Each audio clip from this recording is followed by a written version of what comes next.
Hi. We Hi. did the same last time. Hi guys, welcome back to Chaos. Today we're doing a video about how to get started with co-creation. We've been playing with it for a few months now, but publicly only, I think, for the last month, and on the video aspect for the last 2 weeks. And I've talked to so many people that struggle with wrapping their head around like doing anything with other people and co-creating anything with others. So let's get into it. I think as the two of us publish more content about our experience and we are learning along this process, it's actually like hyper specific to the fact that we're creating content together across a number of different mediums and in Web 2 and Web 3. And so it's not just like you're not going to get videos from us on necessarily how to record a video or how to grow your TikTok. That's not specific to how to do that with another person or kind of as a collective. And so, yeah, this video is going to be us giving a little bit of background and context on how we've done that in the past, what's worked for us, what we've learned in doing it together, and kind of just, yeah, a little bit more context on how other people can get started with co-creating with other people and why they might want to do that. Because a lot of people haven't done it before and it seems scarier than it actually is. It's really not. It's super fun. It's actually super helpful, at least for me. And we're going to get into it a little bit. But yeah, I find that we're actually pretty used to co-creating just in private spaces. So if you think about it, a DM, like conversation with another person, is kind of a form of co-creation, or at least like exploring ideas together. And I like to joke that Google Docs are kind of the metaverse. Like, you're probably familiar with either editing other people's content or engaging with it via comments. And now we have things like TikTok, like responding to other people's videos, stitching things together. Like, remix culture is actually a big deal. But when you put it into practice, it can feel like a lot of work. But I've had a lot of fun doing it, and it actually makes content creation a lot easier for me.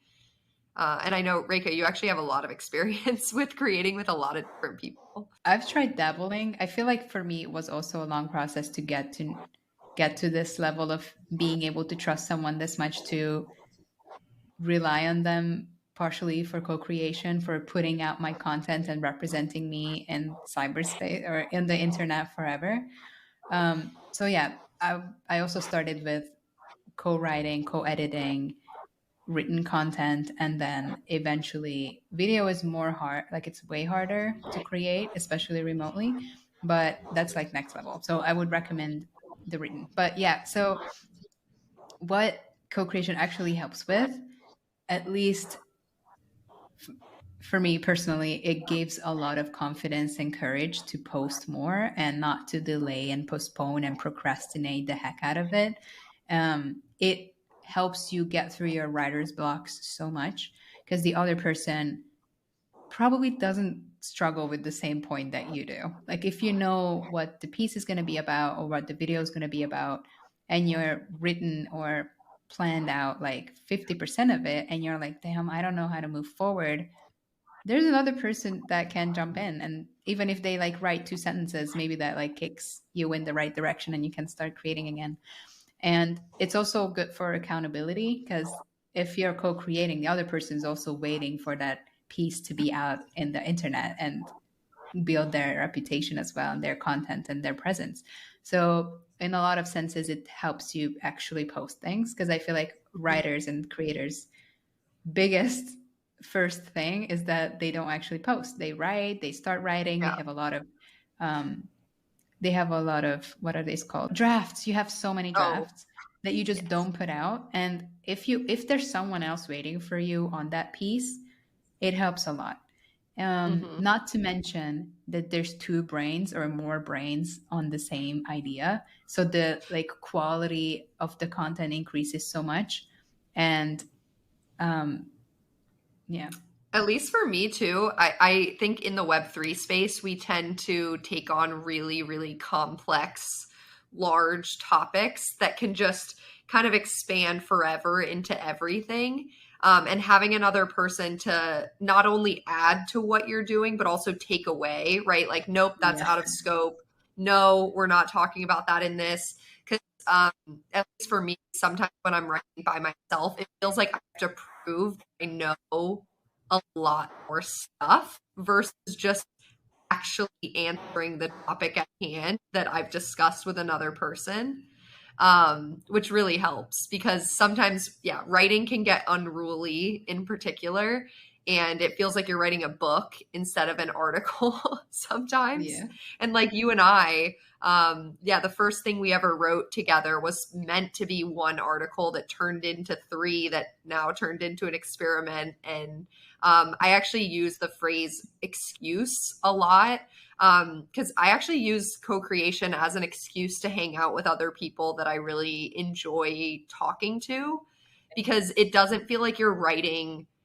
It puts a lot more emphasis on the actual process of creating the piece rather than the output of the audience who's going to read it. Like I have a lot of fun getting on Zoom calls with you, talking through ideas, sorting, hey, maybe we could talk about this in the future, because the process becomes more collaborative instead of just like, did I hit my deadline? How many articles do I have to write this week? Who's even going to care or read this? And I think that is really cool because otherwise you can just have endless awesome conversations that don't feel like they go anywhere. But if you have an article at the end of it, it's like, oh, we produced something together. That's really cool. And very wholesome as well. And not to mention that when it gets to distributing that piece of content, if there's multiple people working on it, the network effects Oh yeah. duplicate or add up, It feels which like you're is promoting your friend's work too, right? yeah, Like I want to promote your writing. I don't want to like shill my own. it's much nicer. It's a collaborative. Like even the process of promotion is much more collaborative and nice to do and more enjoyable because for a Mhm. lot of people we maybe like a little bit too about it, but we don't really like promoting our content as much. But yeah, if you're doing with others, it feels like you're hyping them up, which is also a perfect excuse to just promote the heck out of it. It's so much nicer. As we say that, we should be co-tweeting when we publish stuff. You know how you can like both be the author of a tweet? We True. should have been doing that this whole time. True. I haven't even thought of that. Same. That just crossed my mind. We're just like, oh, Um, which one of us is going to share the article and the I other one can know. retweet?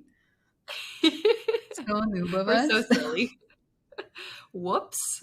It's okay. We're learning in real time as we do this. Yeah, Um, But on that note, I think it's really important, like before you get started, like to have a reason why you're co-creating, because there's a number of different reasons, right? You might have a piece that you don't want to get stuck on and you want to get some of these other benefits from what co-creating helps with. So you want a second brain, or you just want to make sure that you're writing more often. And so then you might find other people who have a similar goal. And so you can kind of have your accountability partners. Um, so like figuring out what you're actually trying to do makes the process a lot more fun rather than we talked about it earlier, but more of like a bounty model, right? Where it's like, I have this piece I want to write.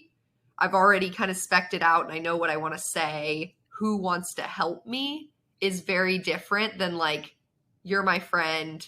We have cool, like similar ideas. What should we make together?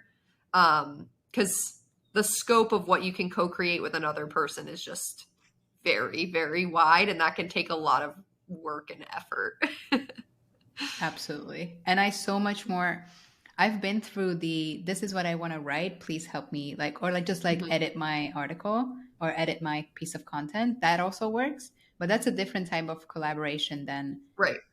talking with someone and then, oh, we talk about this a lot. Maybe we should create something about it and let other people know what we think. And maybe it inspires them or teaches them something.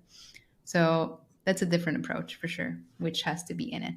But for that to be relevant, you really have to know and do some self reflection about what your weaknesses or strengths are as a Mhm. creator, as a person as well, of course, to really know what type of other people you can co-create with. And if you have a blockage of not being able to start to co-create, what's stopping you? A lot of the times it's just like perfectionism, control issues that you should look into.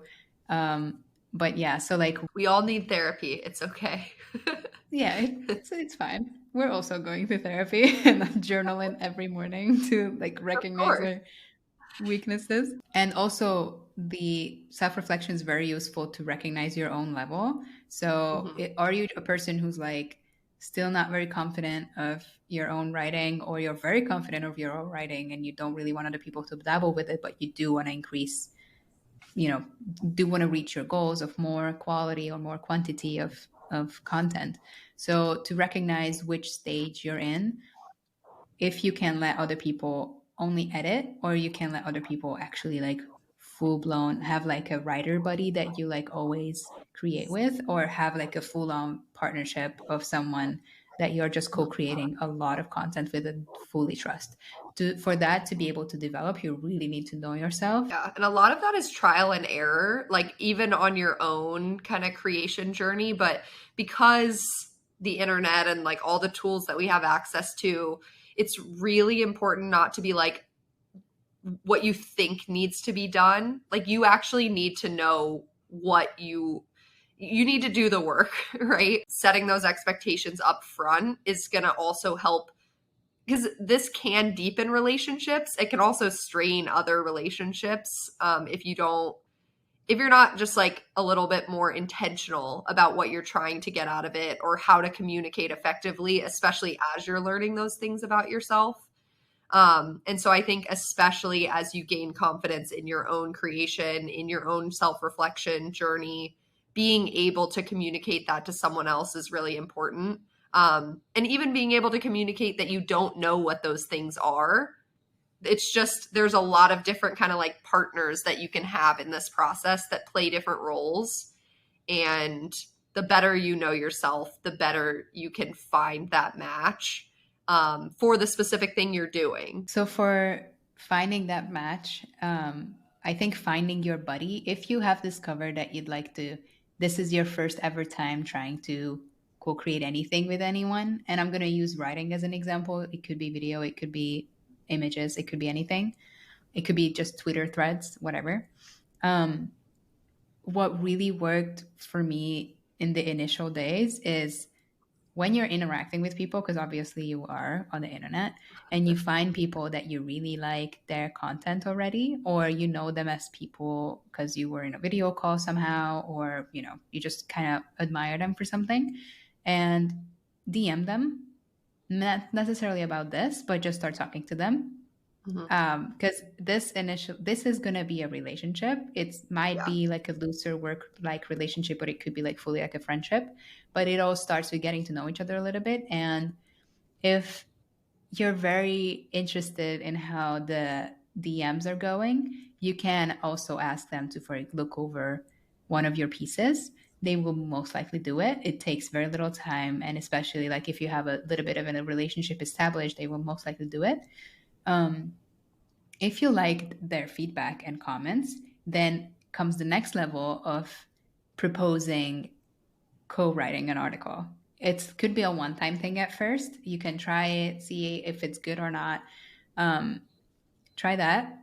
Try for the process of that. Hopping on a call helps a lot, or just DMing about Mhm. ideas. But I would emphasize, or I would recommend still doing it very asynchronously. So have like a Google Doc or some documentation form where you both write ideas and then take turns of reviewing this and editing it. Um, that works really well. Yeah. This is almost like stage two or one and a half. So one is just a person editing, making a few comments on your piece. And then the second is kind of asynchronously co-edit or co-write an article. The third would probably be like a nebulous, like deciding what you should work on together, right? Like maybe getting on a call and saying, like, how do we push either the article that we wrote into another direction, or do we try another medium, or do we add gamification to X? Like, almost a multi-step process, I think, that requires a little bit less structure of we have an article, there's a deadline, we're co-editing, but a little bit more creativity, I would say, is probably step 3. Yeah. And you could also try multiple people at the same time, multiple buddies for different purposes, for different style of content. And then see if with one of them or maybe with the new one it moves forward. Because for the longest time I think in the past year I've co-written with like 7, 8 people. I've never co-written with LDF before, but then we just like we jumped through all those progress and like we were like, yes, let's start something big instantly. It's also Obviously so had to. funny because the first article we wrote together was about how we met on the internet and like built up this kind of like trust and relationship and shared interests, and all of that was prior to us. Like we didn't come into this, neither of us DM'd each other like we should write an article, right? So I was going to say that's one of the other first steps that can sometimes be taken is I have taken a lot of inspiration from reading other people's content. That's why I really appreciate when people do put content out, because it allows you to have a much more nuanced, complex, genuine reason to want to produce something specific with that person, and not just like picking someone out of a hat and hoping that it works and then trying it over and over and over again. Like by the time we got to video production together, we were just discussing it earlier today, like we do have chemistry and the ability to kind of mold something in real time and to trust each other to edit in our own tone of voice and to produce things under like a shared name. And that takes a lot of kind of relationship building to get to that point. And so I just encourage people who are on like that first step of the journey not to get frustrated, because it takes a long time. It requires a lot of other, just like perspectives and things that don't necessarily seem like steps in writing an article that are very much interrelated to producing complex, detailed, intricate things. But you can get there even just by starting with commenting on people's tweets or DMing them. And that all comes back to finding your interests and like pursuing confidently what you think is interesting and fun, and just do it. Because if it's forced, it will not go well. I actually personally have had that experience too. Like I have a friend who I have really wonderful conversations with, and I took a similar approach. I was like, why don't we co-write an article? And it turned out that like that wasn't the right medium to produce in, because my friend isn't as confident in writing. And it is really fun to figure out, because the friendship wasn't tied to that article being successful, it could mold into something entirely different, which was a way better fit. And it doesn't mean that all the work that went into shared conversations and like editing in Google Docs and linking articles and sharing resources, those were still all very beneficial for whatever will finally be produced out of it. And if nothing else, it definitely deepened our relationship and didn't put strain on it by making it contingent upon like posting an article somewhere. It's not a good, well, it could be, then it's a work relationship where this is the sole purpose of the relationship, is that somehow your skills match. But then it probably won't go forward. So don't have the expectation of it being like a 50-50, like full-blown co-creation, because for that you have to have a lot of trust. And yeah, like what you're saying, it's a lot more intricacies to that type of. It's not transactional, right? Like there's a difference between, again, like posting something to a bounty board and like being like, I just need this task completed, versus developing relationships and then producing something out of that, which I personally think there's a place for all of it.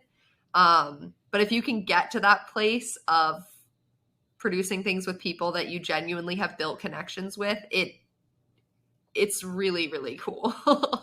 Yeah. It also, Agreed. to this point in this document, takes a lot of work and time and platforms and different communication channels, and we are we are producing a lot of different content in different places, and it's really funny watching our ideas kind of grow and develop across platforms.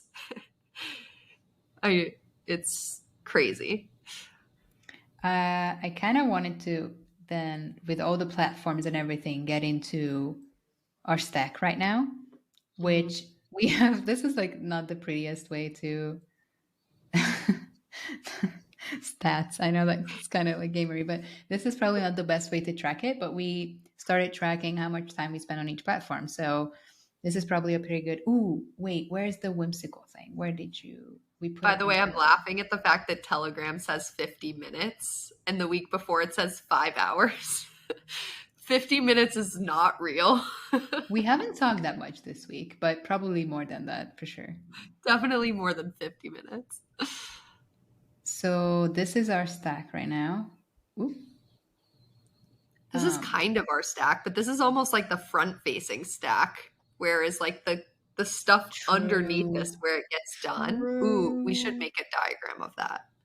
Yeah, like what goes into the Yeah. inner part. So, wait, I actually wrote it like, 'cause we have more than this. Actually, we do have iMovie. We do take videos with our own phones. Yeah. We do other things than this. Google But okay, Drive, Twitter. okay. Anyway, so I won't I won't edit it right now. But we do have more things. But we can get into the stack. So our stack right now is, yeah, like all that you can see here. It's the right now in Riverside. We also use Zoom sometimes and Google Meets a lot. We for video content we use YouTube for lives and shorts and normal videos. We use TikTok for publishing, and then for editing the videos we use iMovie and CapCut. Um, for the written content, for editing it, we usually use a Google Doc because it's very collaborative actually. Um, and we do publish it on Mirror, Substack, and Medium as well for different purposes. And so this will continue to evolve and grow over time, but we've been able to post across all of these different platforms using all of these different tools. And getting here has been a couple month journey, but we've been building kind of a relationship over the past year or so. And now we can do things way more efficiently than we could have at the start because it just all keeps compounding. And hopefully by the end of this experiment, which we still little unsure where we want to end it, kind of at the end of February at Ether, that's the first goal. Then we'll see if we pivot. Mhm. Hopefully by the end of that, we'll be like so efficient and we can share more, watch more of our learnings of how to create better. So we're Um, doing it hopefully to make it easier for other people too, because if we can share the final product of what we landed on, then feel free to go forth and use it and make it your own, because it is a very personal and personalized journey. But we're just gonna fuck around and find out. nice. Yeah. Should we talk about how we like create specifically like what the flow that goes into creating a written piece slash a video piece? Yeah, I we think the can do video that. is still very much formulating. I think we have the written down pretty well, Yeah. which is usually so we start talking slash ideating and discussing in Telegram, Hmm. um, linking Twitter posts to it or in our Telegram for each other to be inspired by or use in our article. Then we move over to sometimes having notes, but usually it starts with a short video call where we just kind of think of like how we both feel about this topic. What are some new ideas? Then we usually take notes in that call already. Yep. Those notes then become one of us takes charge of initiating the initial draft. One person drafts it, the other one looks it over, usually edits it, and adds more ideas and thoughts and everything. Then we would probably sync again on another video call. This Make is sure the actually like flow looks weeks. really good. This is when it becomes like an actual outline of like sections and making sure that the storyline feels right and knowing what's out of scope and what's not, so that generally the next person can take it and tighten it up. This is a work in progress. We're learning every day, and I'm sure we're going to have to do like an updated version of this once we get more efficient or have more For platforms sure. that we're posting to. Yeah, for sure. This has to be updated frequently. Like next Although week.